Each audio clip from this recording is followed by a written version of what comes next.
Sup Shredders, my name is Logan, aka Spiderhands, and welcome to an SB Reacts, where today we got ourselves a track from an act named Kevin Bape titled Stunner. And if we switch over to here, my understanding is that this also features Yan, Stunner featuring Yan from Kevin Bape. I should also note that this is not the first time I've checked out Kevin's material. I've also heard the track Star in a previous video, so good to check out more. We're going to listen through this track from start till finish, and we're going to hear what we think. Stunner, let's go.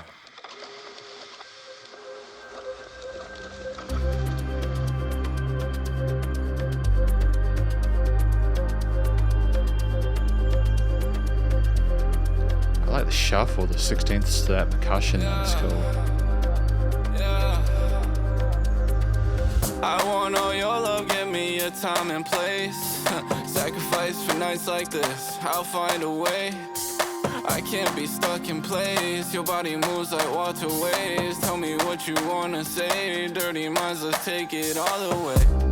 Love me like you're never gonna leave, take us back to Adam and Eve. Baby, tell me what you need, hit me love I can't believe. And I some feelings for a season, I want you and only you. Baby, give it life more meaning. Great harmony there. Taking pictures, turn the flash on, lights, camera, action, I'm gone. She loves singing all my songs, I've been busy righting my wrongs. Summer heat, wild, wild west, she won't fuck with a lover. I'm a real cold heart stunner, I don't think I ever said I love her. Taking pictures, turn the flash on, lights, camera, action, I'm gone. She loves singing all my songs, I've been busy righting my wrongs.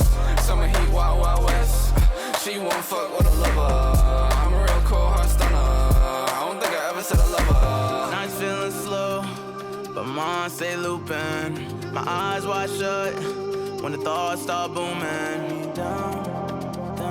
Great repeaters on the sides there.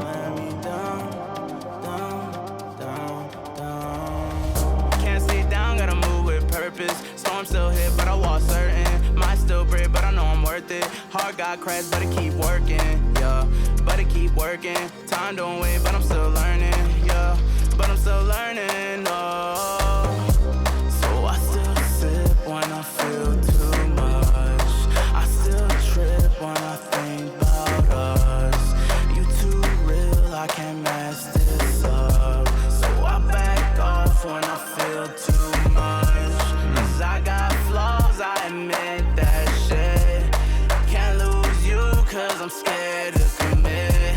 So I grow, yeah, I face that pain. So next time I won't break that chain. Taking pictures, turn the flash on, lights, camera, action, I'm gone. She loves singing all my songs, I've been busy righting my wrongs. Summer heat, wild, wild west, she won't fuck with a lover. I'm a real cold heart stunner, I don't think I ever said I love her. Taking pictures, turn the flash on, lights, camera, I like how it transitions to this harmony section. singing all my songs, I've been busy righting my wrongs. Summer heat, wild, wild west, she won't fuck with a lover. I'm a real cold heart stunner, I don't think I ever said I love her.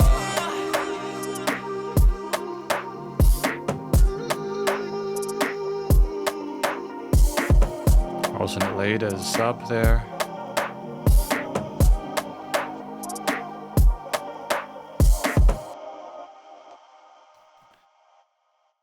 I like how straightforward the lyrics are in that one. There's a bit of wordplay there, but just, you know, we're really scared of messing this up. Like, we know our own worth, but we're also, you know, we've got these thoughts in our head swirling around about, like, not wanting to let ourselves down, not be let down. We're going to talk about this track more, though, in the conclusion. Because welcome to the conclusion of my review of this track from an act titled Kevin Bape, the song being Stunner featuring Yan. Yan or Yan, I think it's Yan, I could be wrong. In this section I'm going to provide an overall song analysis of everything from lyrics and vocals all the way through studio production, as well as any applicable constructive critique, and then finally, my general thoughts from a listener's perspective. But before we go any further, what do we think this track is about?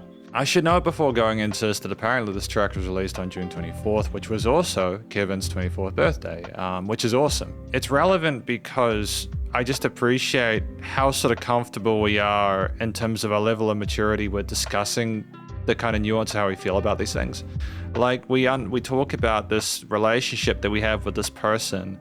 Like we know our own self-worth, and we are with this person. We're not sure if we told them that we love them. We don't think we have. But like this person clearly cares about them, and I think Kevin wants to keep this person in their life. I want you and only you around 48-second mark. It's fairly straightforward. But as we go into that later section there, we start exploring like the going down, the feeling of being let down and stuff like that. So it's almost like while we know our own self-worth, we're also feeling vulnerable and we're afraid of what could occur if we get hurt. And we really just want things to work out. Like we're aware of how much they care about us, but we're still kind of sort of like self-conscious of it. I still think when I trip about us around the 2-minute mark. I mean, it makes total sense. I like the fact that we have two different distinct vocal performances from Kevin as well as Jan.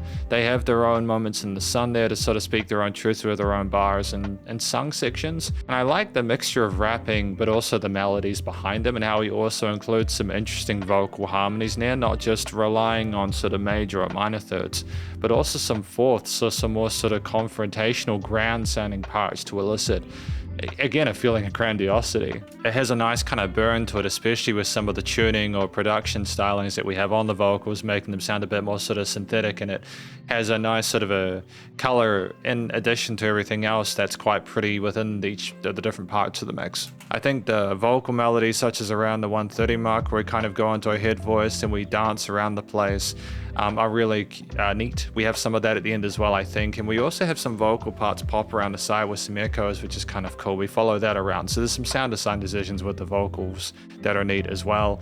The words come through clearly, easy to follow along with, and I appreciate the chemistry between the musicians involved. And I think most importantly, the way we're discussing it, it seems like we're kind of cool, calm, and calculated, but we also aren't trying to sort of minimize how it's affecting us. Some of the more softly spoken stuff or parts within it kind of infer a quiet conversation we want to have with this person. So yeah, it's interesting throughout the 3 minutes 18 of this piece with a variety of different verse, chorus, and interlude sections, with some parts where we can just appreciate the surrounding accompanying elements as well. We have this really fascinating start to proceedings where, with the kind of tape deck starting in these kind of brom brom and upper ridge that kind of flutters there. And we have these these sequencers going on, implementing a sort of like a underlying 16th note groove, whilst we kind of push forward with some quarters and eighths on other elements, like 1 and a 2 and a 3 and a 4. And I like the kind of shuffle to it. It indicates a sense of pace, even though it's relatively subtle about where the accent is, because things are kind of floating,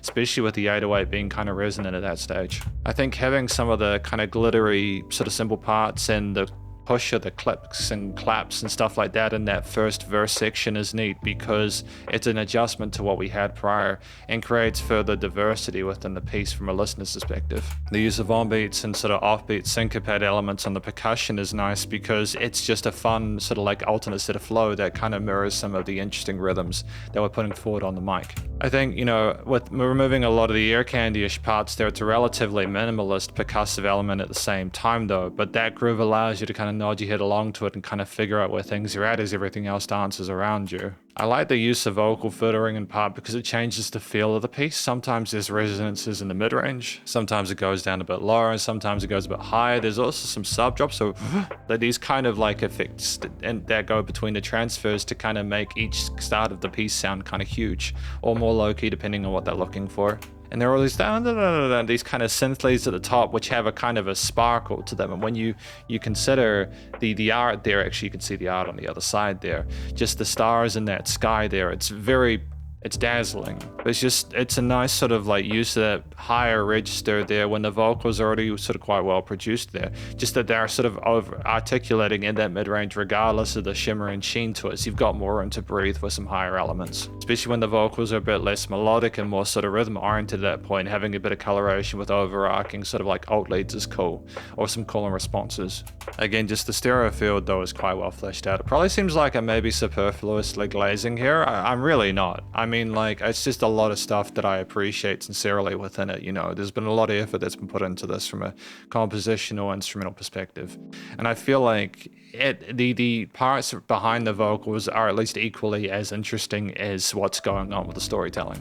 Which is kind of really cool, because the actual bass line behind the track I think repeats for the most part. We keep a consistency with the push of the different notes associated within the minor scale there. Being a sadder track, not because I think we're feeling like there's doubt and some negative emotions associations with this, but I think it's also that the minor key just kind of sounds a bit cooler, and some of the burn that we've got from the 808s and stuff like that just offer a bit more kind of force behind it. I think if you'd gone for a major key with this, it would have been like, you know, I think if you'd gone with a major key with this, in general, it just would have been a little bit confusing if you just, it wouldn't have made sense. And if you had any extensions and the chord progressions, it might have overcomplicated things. There was enough nuance within the vocals. So again, the use of the triads or like the fourth intervals or what the vocals are doing in those chorus parts is more than enough to keep us going. And the different intricate layerings of the instruments, like doing different ideas but amalgamated together, created enough intrigue without, again, those extensions being required. Ultimately, you just had that kind of core bass line of chord progression being repeated with varying instruments implementing it. And it was a mood that was flexible enough with the different combinations to be sort of intriguing throughout. Studio recording, mixing, and mastering, though, is the final thing I'd like to talk about today before my final thoughts, and it's just really well done. It's commercial grade, at least in my view. I like the glow, the presence, the EQ, the compression, the filtering, the metatune, the stylization of it, I think, is very suitable for the genre. And it, again, some of the synthetic electronic leanings mesh well with the 808s, some of the drum samples we have, as well as the pads, the glows, clicks, and everything else like that. So I think that's really cool. And you have varying implementations of the vocals as either mains or sort of like sub folks, some of the melodies. It's not overproduced at the same time, which I also appreciate. We could have gone even harder on some of those sort of like tunish parts, but we didn't. I think it was great. Still maintains a sense of humanity within it. I think the basses, pads, keys, synth leads, rises, effects chains, etc., sub drops, etc., they were all niched well within the frequency spectrum, you know, had their own place within it. If there were resonant frequencies, they were deliberate to sort of bring attention to something specific. It was done in a way which I feel is better than if we're a bit too kind of clinical about it. And I think that it kind of takes the listener where, you know, Kevin Bape wants them to go. And I think music surrounds you in the stereo field, you know, like there's stuff going around the place, different vocals popping back and forth, the little cymbal shimmers on the side there, but you've got what you need to with the vocals and those kind of harmonies and sort of main sort of bass elements in the center. So it's very engaging, nice and loud, bit of side chaining, bus compression, limiting is handled.